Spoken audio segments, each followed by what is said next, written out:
मिल रही है रायपुर से, जहां प्रदेश में कई जगहों पर बारिश की संभावना है। बंगाल की खाड़ी में प्रदेश में नमी आ गई है, जिसमें प्रदेश में कई जगहों पर कोहरा छाया रहा। प्रदेश से मानसून की विदाई के संकेत हैं। हफ्ते भर में मानसून वापस पिछले साल की तरह तुलना में इस बार मानसून देरी से वापसी कर रहा है।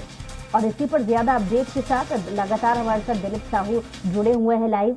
दिलीप, जैसा कि एक बार फिर से मानसून प्रवेश कर रहा है और इसको लेकर के मौसम विभाग ने क्या कुछ चेतावनी दे रखी है? जी बुसरा, बता दें आज राजधानी रायपुर सहित प्रदेश के कई जिलों में, कई शहरों में सुबह से ही बारिश हुई है। आज हल्की बारिश हुई है। राजधानी रायपुर में भी करीब 6:30 बजे के आसपास बारिश हुई है, शुरू हुई है।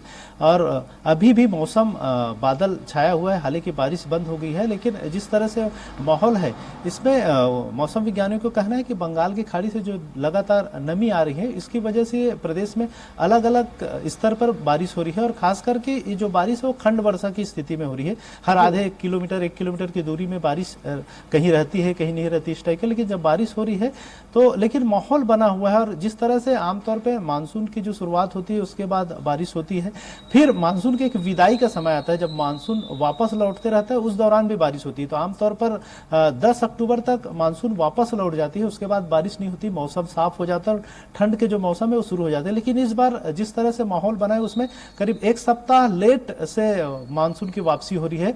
तो 1 सप्ताह तक और लगभग ये जो बारिश का मौसम है ये बना रहेगा, जिस तरह से कृषि मौसम विज्ञानियों का कहना है। तो कुल मिलाकर लोगों को ये बारिश का मौसम 1 सप्ताह और महसूस होगा।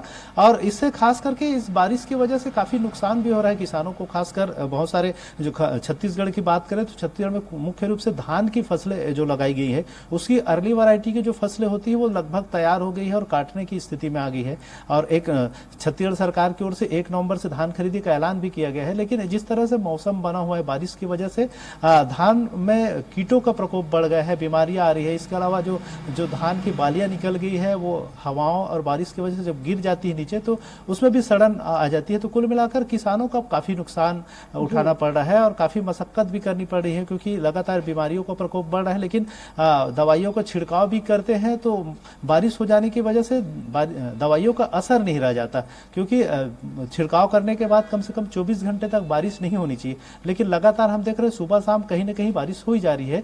इस वजह से किसानों को काफी मशक्कत करनी पड़ रही है और उनकी पूरी मेहनत, जो साल भर की मेहनत है, 4 महीने की मेहनत है, वो नुकसान होता दिख रहा है। और कुल मिलाकर ये बारिश है, ये न सिर्फ धान की फसलों को बल्कि जो उद्यानिकी फसलें हैं जिसमें सब्जियां हैं, भिंडी टमाटर जैसे सब्जियां जो लगाते हैं किसान नेक्स्ट सीजन के लिए, वो उसमें भी ग्रोथ नहीं हो रहा है। इसके अलावा जो लगी हुई सब्जियां जिसमें निकल रही है उसमें भी कीड़े और दूसरी चीजों का प्रकोप लगातार देखने को मिल रहा है। तो कुल मिलाकर ये बारिश का मौसम अब नुकसानदायक है, क्योंकि मौसम की विदाई हो जानी चाहिए थी। लेकिन इस बार जो बारिश लगातार जारी है ये कहीं ना कहीं खासा नुकसान पहुंचाने वाली है।